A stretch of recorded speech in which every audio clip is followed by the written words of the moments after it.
Hey, everybody, welcome back to Redefining Hustle, Navigating Success as a Christian Woman. We are in the middle of our annual Money Matters series for the month of April, Financial Literacy Month. And as I promised, I've been bringing on some incredible guests, and today is no different. With me today is Heather Oynes, and she is a money coach and a millionaire net worth mentor. And she helps women entrepreneurs become financially savvy CEOs by mastering financial stewardship and building lasting kingdom wealth. And I don't know about y'all, but don't we all want to operate that way, right? For the glory of God. So, Heather, welcome to the show. Thank you so much, Erin. Excited to be here and excited to share with these ladies what God has put on both of our hearts about this. Awesome. So, Heather, I'd love to start. Just tell us a little bit about how the Lord gave you this assignment and what that looked like and how He's led you to do the work you're doing now. Yes. So, funny enough, this all started back in 2003 when I was in college and learned about budgeting, obviously on a very small income, trying to get through college. I taught so many of my college friends and colleagues how to manage money with the little that we had then. I was in school to become a pharmacist. And when I graduated, also discovered that even people who make a lot of money have no idea how to manage it. So over the years, just unofficially have coached people on how to manage money and how to make money work for them instead of against them, and just starting to wake up with peace around money every single day instead of feeling like they're constantly in chaos or having stress more often than not around money. And then God showed me in 2018 that I could actually turn this into a business. So, all those years of being a pharmacist and then shifting into money coaching. And then in 2021, I should say, I started with personal finance coaching first. Women and couples get on how to get on the same page with money, how to get out of debt, what's the best way for you to do these things, how to learn to save and keep it in savings, all of that. And then in 2021, God brought me my first business client. And ever since then, it has been so cool to serve business owners and to really help them master their cash flow as well as their personal finances. I love that so much. I want to ask a follow up to that. So, you started down the road of pharmacy and you were a Mhm, pharmacist. What was it like mhm. when the Lord gave you this assignment to make that shift? And did you have any moments of, you want me to do what? Yeah, it was really a very natural shift for me. It was also at a time where my twins were, gosh, probably one or two, I guess two or three around that time. They're my youngest, so little toddlers. And so it was actually pretty natural, except for the fact that, like, how on earth can you make up a pharmacist's income with a business when you have no knowledge of how to start a business? But and this is truly also just my passion. And so I do believe that it takes me time sometimes. He has to really work on me over time for certain things. And so I feel since he did start me in 2003 with just doing that out of fun and out of generosity and wanting to help people, and then naturally bringing it into a business, the main thing he had to help me overcome was, can you really start a business? Yeah. Yeah. Yeah. And I imagine that he brought people along the way to Hmm. surround you with the kind of knowledge that you would need in business. Right. Yeah. Oh, so good. Absolutely. And that's Yes. what he's doing with you now, which I love. The other thing that I love that you said is here you are, a college student, like managing a small budget. Let us not despise small things because Absolutely. from that he expanded. Mm. And I have talked about our money story, our financial journey on the show before. And one of the biggest things that my now 26-year-old took from that is she was the kid that was kicking and screaming, do not say the word budget again, please, and stop selling things out of my room. To now, she is the one among her friends who teaches her friends how to Oh, manage how money. So fun. it's super Yes. fun. So I love that you did that. All right. Yes. So as he shifted you into working with Christian women in business, what is one of the main biblical truths that you see followers of Jesus overlook when it comes to their money? Yeah. And even for me, like, I learned it from a very practical standpoint early on, but over the years, like, the Lord has shown me so much that He has about money. But I truly believe that starting with the fact that he is our provider Yeah. and really learning what that means, that is just a piece that I believe we can completely look over. He owns it all. He owns all the wealth in the That's right. world. And he is giving us a portion of that to manage. Not to let Mm. that scare you, not to let you have doubts around that, but you, as his daughter, he is giving you a portion of his wealth to manage. And that is a responsibility, obviously, to take very seriously, but also not so seriously that we shut down and we're afraid or Mm. scared to actually look at our money and get into the details of our money. And then I think that's another piece is along the lines of knowing that he's our provider is actually praying over our income as it comes in and what we're to do with it. So Mm. those two pieces I missed even in all the years of learning to budget, which by the way, we don't budget, we call it a spending plan in my world. But over all of those years, those two pieces, God, you are the provider, and let me pray over this and ask you, seek you first in how this money is to be used, and in even how where the money is going to come from, right? The Yeah. income piece.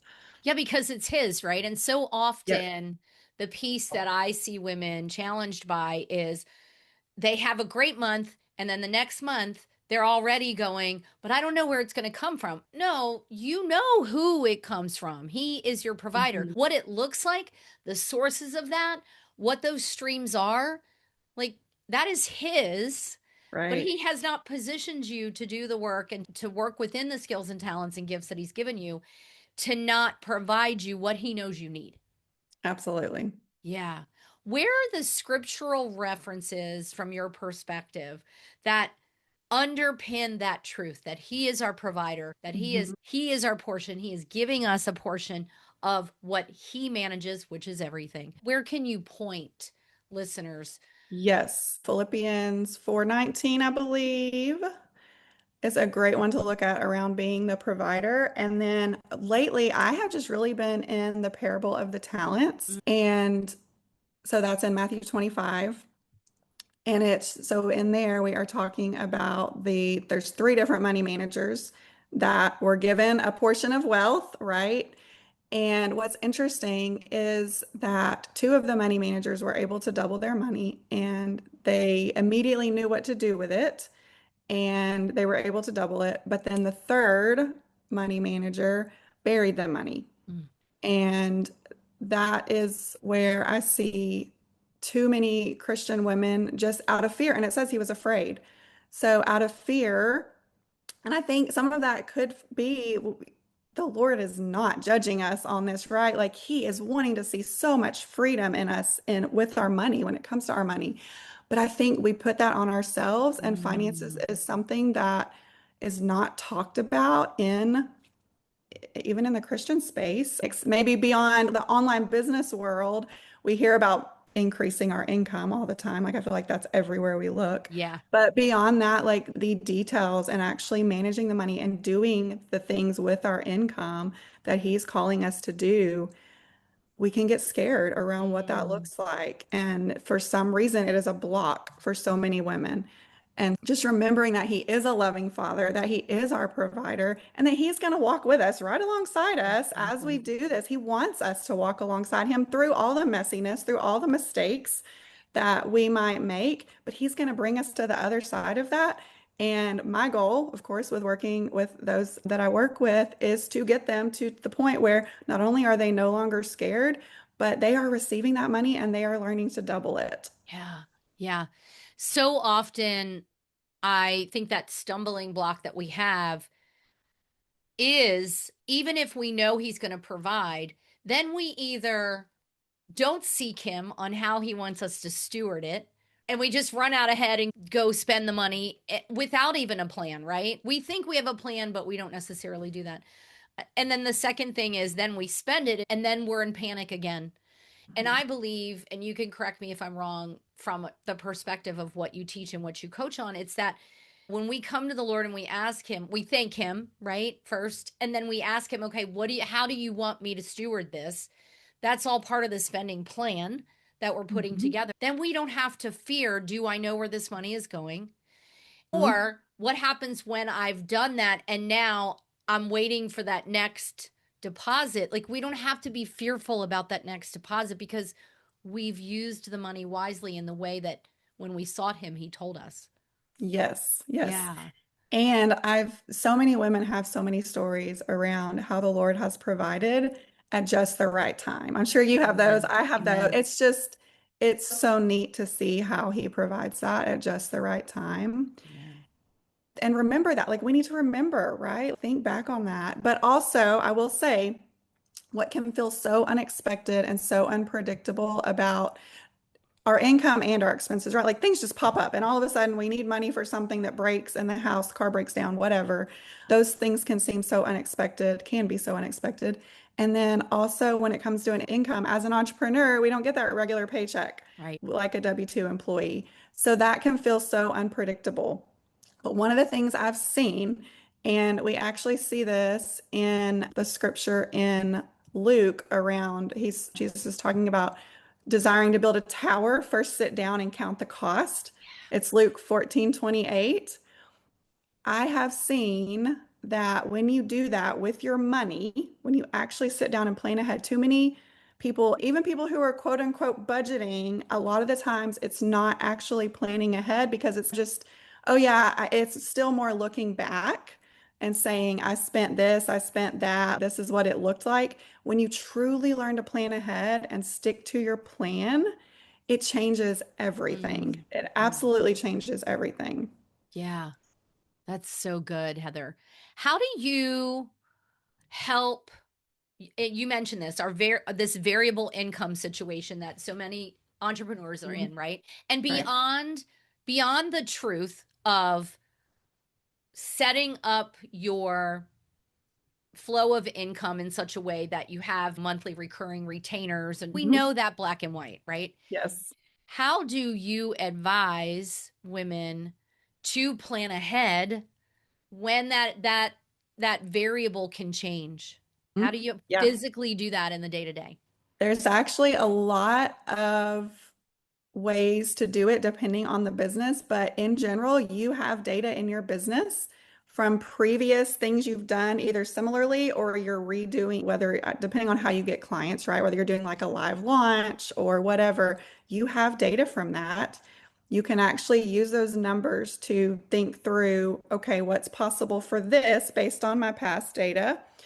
Also, whenever something that I usually recommend is whenever you have a pay in full client, and they're paying over for something several months, if you're a service providing a service over several months, but they pay in full, go ahead and make sure that money actually Yeah. is going to pay yourself and take care of your business expenses for those next several months out of that. And when you can learn to do that, frees up so much stress and just really allows you it does allow you to see more of what's coming. And then also with the regular income, you're going to have a base expenses, that sort of thing. And so when extra money does come in, you already need to have a plan for that before it even happens. And if there's seasonal Mm, months where you don't have as much revenue coming in, because a lot of times my clients are so surprised. They're like, oh, yeah, this was the same thing last year. It had gotten pushed out of my mind. So if you do have a dip in revenue, let's prepare for it. If there's a month amen. where for whatever reason that seems to be your dip, month or two, depending on the seasons of your business, let's prepare for that and let's have you ready for that so that even if it is a low month, no big deal, no big deal Yeah. at all. Yeah, you're not losing sleep over that. And I think so Right. often, and I say this on the podcast every week, right? God made you ambitious. He did not make you for business Mhm. as usual. Yes. And business as usual in the world would say, oh, there's so much shame. Oh, what do you mean you had a dip? You got to go out and you got to get more Mhm. business and you got to. And even when we walked through Financial Peace University with Dave Ramsey, he was like, you can sell things, you can go find a way to make more income, but bringing in more, oh, come on, Holy Spirit, bringing in more income is not going to solve the problem if you haven't learned the glorifying Lord practices of stewarding what you have, because then you just have more and you don't know what you're doing with it. And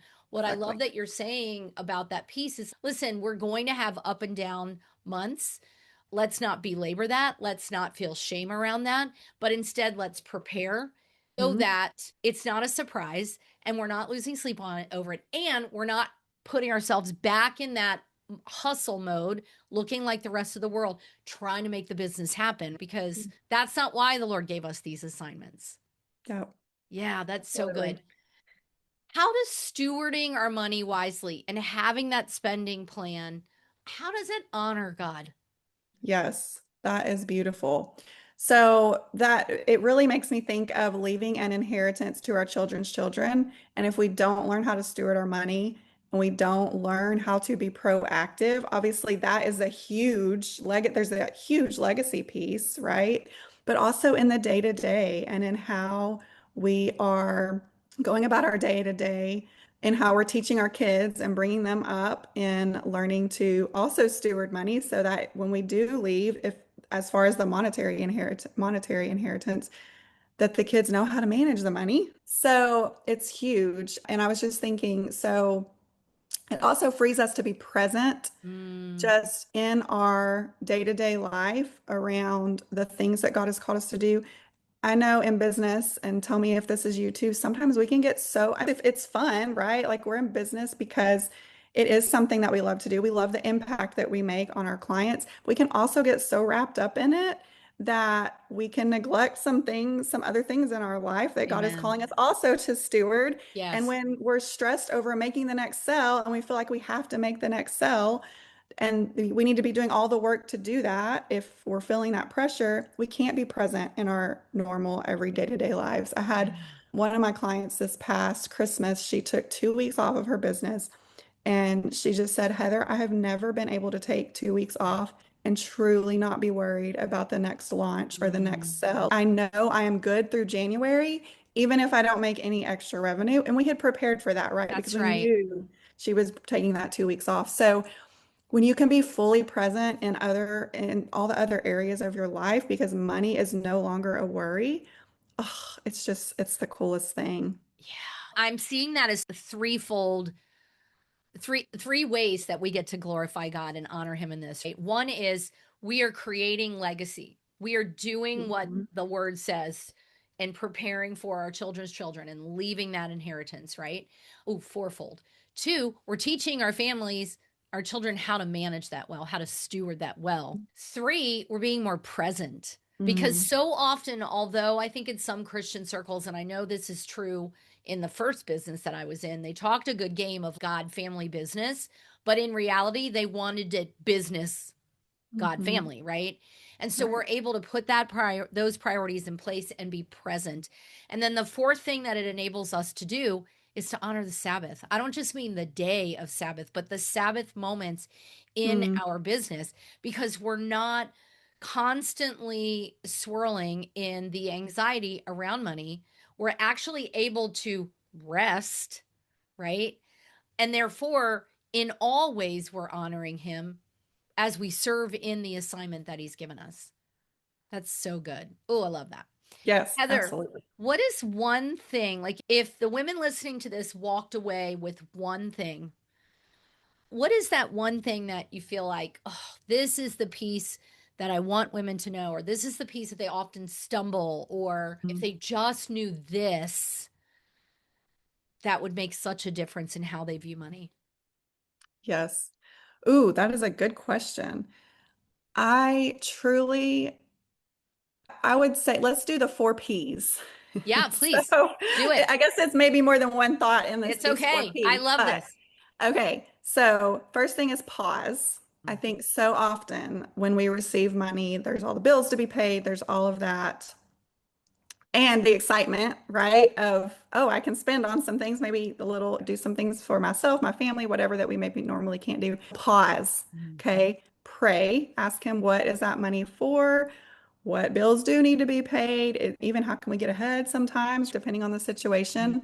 Pause, pray, praise. I should have said Mhm. praise first. So praise him that he is providing and then plan ahead and being Mhm. very proactive with what he's giving us. Yeah. So Yeah, those would be, and especially that pause piece. I just feel that when I start working with clients, it's interesting to see in the beginning, like they want to do all these things all at once, and they're trying to make all of these Right. financial decisions, which the big, especially even the small decisions, we have so many decisions about money that we're making every day, the small ones, the big ones. But I feel like it's so easy to just get into it, get going. It starts becoming more emotion driven. If Yeah. that one pause piece can be put in place, take the time to ask the Lord, what is the purpose of, there's another P, purpose Yeah. of this money, then what? Oh, just when I start seeing them, they calm it down, we calm it down, and Amen. we truly take a pause. And we are being very proactive instead of more reactive, which is the way that most people manage their money their Yes. whole life. It's just a huge difference. Yes, So take that good. pause. Yeah. Praise, pause, pray, plan, all Plan. of those. Circling back to one of the things that Michelle said on our last episode was you don't have to have it all together. Yep. Where do women need to be? What do they actually need to have in place or not when they Mhm. come to work with you? What is do they Ah, need to have it all together when they come to work with no, not you? at all. Yes, Bring I the love chaos this. to me. Bring the Bring the chaos. chaos. Yes, because it's so overwhelming. There's Yes. so many pieces of money. And unless you have really made money a large piece of your education, Mm, it's so hard to figure out for your unique situation what is the next step. amen. No, don't even do anything. Just talk to me and I will help you figure out the step by step from Yeah, there. and I think that's such a relief, right? It's so I imagine someone listening is, you mean I don't have to know it all and I don't have to have it all No. together? No, Michelle said it last week, you don't have to have it all together. Heather's saying it this week, you don't have to have it all together. Because if you're starting from square one, which is the Lord provides, right? Yep. Then seek the wise counsel. That's where we've been going the last couple of weeks. Seek the wise counsel because it is a lie to think that you have to know all the things. It's like when you moved from pharmacist to mom to business owner, right? The Lord Mhm. provided the people that needed to come alongside you so you can do that. Friends, as you are listening to this series on money, these are people that can come alongside of you and help you in these various stages of your business. And each of them does something a little bit different. And maybe they become the team that the Lord has put out there for you. But know that this is why I like to talk about money at least every year in April, because just like you said, Heather, there are women with 6, 7, 8 figure businesses, and they're still afraid of what it means to manage it. But we Mhm. can steward it for the glory of God. And I love that so much. Heather, tell everybody where they can find you. Yes. So my favorite place to build relationships is on Facebook, Heather Langford Oynes on there. And if you are wondering how to manage that roller coaster revenue that you might feel you have, and you want to be able to make it more predictable from a cash flow standpoint, not necessarily from an actual revenue standpoint, I have a freebie for you. It is at destressyourmoney.com/revenue. And my Facebook group is the other place that just come in. We talk about money in there. It's a safe space, Christian business women building wealth. Love it. And all of these links will be in the show notes, y'all. So please go get to know Heather. Reach out to her if that's something that maybe the Lord is saying to you today, like, hello, this is what I've been telling you. Heather can help you do that. Heather, thank you so much for being a guest. Thank you for being here at this pivotal moment and for all that you are doing and walking out your assignment. Thank you, Erin. This has been such a fun conversation. So, listen, friends, I say it every week that God made you ambitious. He did not make you for business as usual. The same applies to your money. And until we're together next time, I pray for and encourage you to tune out the world and its crazy stories about money. Tune into God's truth. We dropped some truth today about how He is the provider, and turn up your focus on Him. And I'll see you on the next episode.